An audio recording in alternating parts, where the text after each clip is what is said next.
আপনার ব্যবসায় কাস্টমার নেই, যারা আসে তারা আর ফিরে আসে না, তাহলে আপনি ঠিক জায়গাতেই এসেছেন। আজ আমরা জানব কিভাবে কাস্টমার বাড়ানো যায় এবং কিভাবে তাদের বিশ্বাস অর্জন করে ব্যবসাকে পরবর্তী স্তরে নিয়ে যাওয়া যায়। বর্তমান সময়ে কাস্টমার শুধু প্রোডাক্ট দেখে না, দেখে আপনি কে, কিভাবে কথা বলেন এবং আপনি আসলেই তার সমস্যার সমাধান করতে পারবেন কিনা। প্রথমে আসি কাস্টমার বাড়ানোর সহজ ও কার্যকরী কিছু উপায়।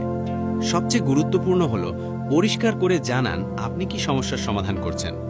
মানুষ পণ্য না, সমাধান কেনে। আপনি যদি জুতো বিক্রি করেন, বলবেন না আমরা জুতো বিক্রি করি, বলুন আমাদের জুতো আপনাকে ঘন্টার পর ঘন্টা হাঁটলেও আরাম দেবে। এরপর আসে সোশ্যাল প্রমাণ। আপনি যখন বলেন আমাদের পণ্য ভালো, তখন মানুষ বিশ্বাস করে না, কিন্তু যখন 10 জন কাস্টমার বলে যে হ্যাঁ ভাই এখান থেকে কিনে খুবই খুশি, তখন বিশ্বাস গড়ে ওঠে। তাই রিভিউ, স্ক্রিনশট, কাস্টমারের ফিডব্যাক এগুলো নিয়মিত শেয়ার করুন। তৃতীয় কৌশল হলো ফ্রি ভ্যালু দেয়া। আপনি যদি কিছু ফ্রি দেন, যেমন ফ্রি টিপস, ফ্রি গাইড বা ফ্রি ট্রায়াল, তাহলে মানুষ আপনাকে চিনবে, বুঝবে আপনি আসলেই জানেন আপনি কি করছেন। বিশ্বাস শুরু এখান থেকেই। চতুর্থ কৌশল কন্টেন্ট।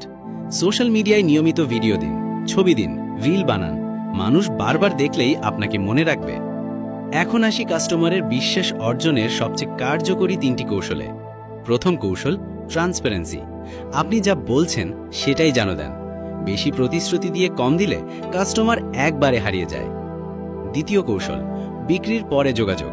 কাস্টমার যখন কিছু কিনেছে তাকে ফোন দিন বা মেসেজ পাঠান যে আপনার অভিজ্ঞতা কেমন, আর কিছু দরকার। এই খোঁজ নেওয়া অনেক ব্যবসা করে না, তাই যারা করে তারা মানুষের মনে থাকে। তৃতীয় কৌশল হলো ব্র্যান্ডের পেছনের গল্প বলা। আপনি কে, কেন এই ব্যবসা করছেন, আপনার লক্ষ্য কি, এসব বললে মানুষ আপনাকে শুধু ব্যবসায়ী হিসেবে না, একজন মানুষ হিসেবে চিনবে। আর মানুষের সাথে মানুষের সম্পর্কই সবচেয়ে গভীর হয়।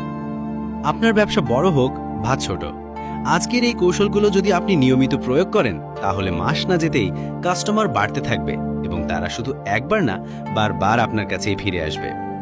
স্মরণ রাখবেন, কাস্টমার শুধু পণ্য খোঁজে না, খোঁজে বিশ্বাসযোগ্যতা। যদি আপনি তার সমাধান দেন, সত্য বলেন এবং যত্ন নেন, তাহলেই সাফল্য আসবে। এই ভিডিও ভালো লাগলে বন্ধুদের সাথে শেয়ার করুন। আপনি কোন কৌশলটা সবার আগে প্রয়োগ করতে চান নিচে কমেন্টে জানান। আর আমাদের আরও ব্যবসায়িক ভিডিও পেতে অবশ্যই সাবস্ক্রাইব করুন। দেখা হবে পরের ভিডিওতে। ধন্যবাদ।